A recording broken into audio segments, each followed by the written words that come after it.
Assalamualaikum warahmatullahi wabarakatuh. Perkenalkan, nama saya Sarlatudila. Pada saat ini saya akan mempresentasikan mengenai manajemen risiko keuangan. Risiko menurut Von Hag dalam Sugianto tahun 2014 mendefinisikan risiko dalam 3 definisi, yaitu yang pertama, risiko adalah peluang kerugian atau risk of the change of loss. Yang kedua yaitu risiko adalah kemungkinan kerugian atau risk is the possibility of loss. Dan ketiga yaitu risiko adalah ketidakpastian atau risk is uncertain.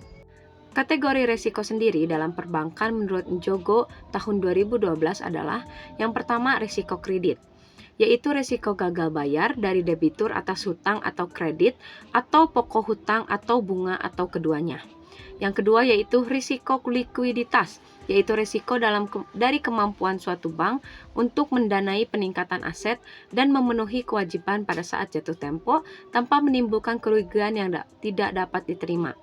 Yang ketiga yaitu risiko suku bunga, yaitu risiko variabilitas dalam nilai yang ditimbulkan oleh bunga bearing aset seperti pinjaman atau obligasi akibat variabilitas suku bunga.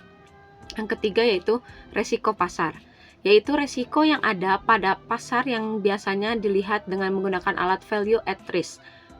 Yang kelima, risiko operasional, yaitu potensi kerugian keuangan sebagai akibat dari gangguan dalam proses operasional sehari-hari, di mana satu-satunya adalah unexpected earning. Yang keenam yaitu risiko hukum, yaitu risiko yang muncul dari potensi yang terjadi karena gugatan yang merugikan dalam hal penilaian yang dapat mengganggu atau mempengaruhi operasi atau kondisi organisasi perbankan. Yang ketujuh yaitu risiko reputasi, yaitu risiko yang muncul karena reputasi bank yang mungkin dapat menghancurkan nilai perusahaan yang tercermin pada saham yang dipegang oleh pemegang saham. Manajemen risiko menjadi lebih penting dalam sektor finansial dibandingkan dengan sektor perekonomian lainnya menurut Faulkner dan Help pada tahun 2015. Pengendalian terhadap risiko unik perbankan dapat juga ditemukan dalam IFSB atau Islamic Financial Service Board Guiding Principle of Risk Management.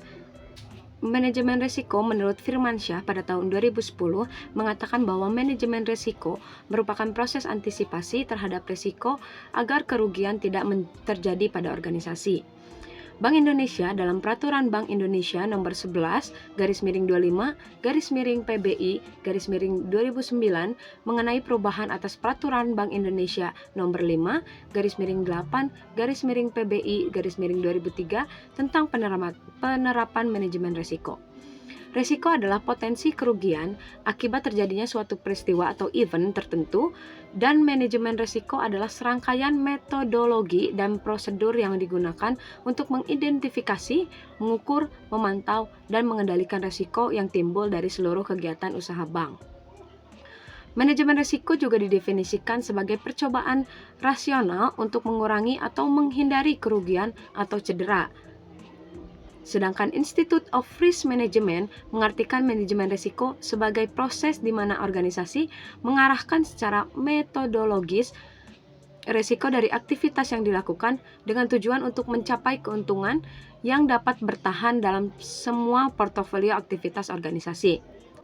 Tujuan atas manajemen risiko adalah mengelola risiko yang mencakup atas prosedur dan metodologi yang digunakan sehingga kegiatan usaha perusahaan manufaktur tetap dapat terkendali pada batas atau limit yang dapat diterima serta menguntungkan perusahaan manufaktur tersebut.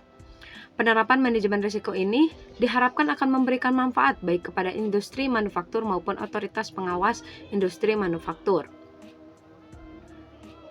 Menurut Faulkner dan Help pada tahun 2015 dan Rahmat pada tahun 2015, proses manajemen risiko terdiri atas 1.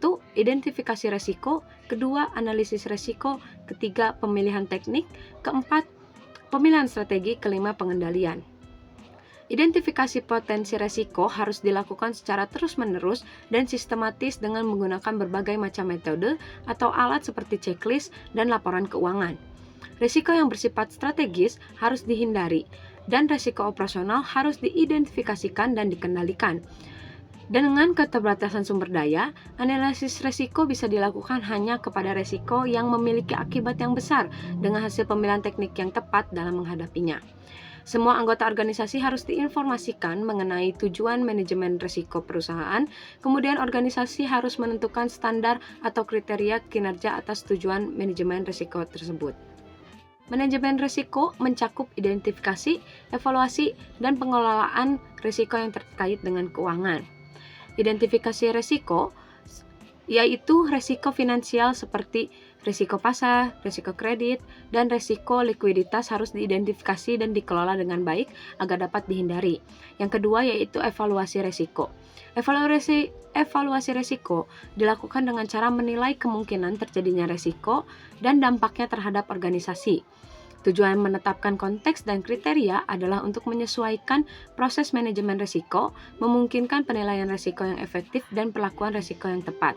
Yang ketiga yaitu pengelolaan risiko. Pengelolaan risiko mencakup tindakan untuk mengurangi risiko, transfer risiko, dan menerima risiko. Tujuan utama manajemen risiko keuangan adalah untuk meminimalkan kerugian dan meningkatkan kesempatan atau peluang. Yang keempat yaitu peran akuntansi. Akuntansi memiliki peran penting dalam manajemen risiko, termasuk dalam identifikasi risiko, pengukuran risiko, dan pelaporan risiko. Yang kelima yaitu keuangan syariah. Manajemen risiko keuangan syariah mencakup ruang lingkup keuangan syariah, peran akad dalam identifikasi risiko, manajemen risiko keuangan syariah, dan pengukuran risiko keuangan syariah. Dalam manajemen risiko keuangan penting untuk menetapkan strategi, kebijakan organisasi, dan ruang lingkup manajemen risiko yang akan dilakukan. Berikut sumber-sumber yang saya gunakan dalam video yang saya buat pada saat ini. Terima kasih. Wassalamualaikum warahmatullahi wabarakatuh.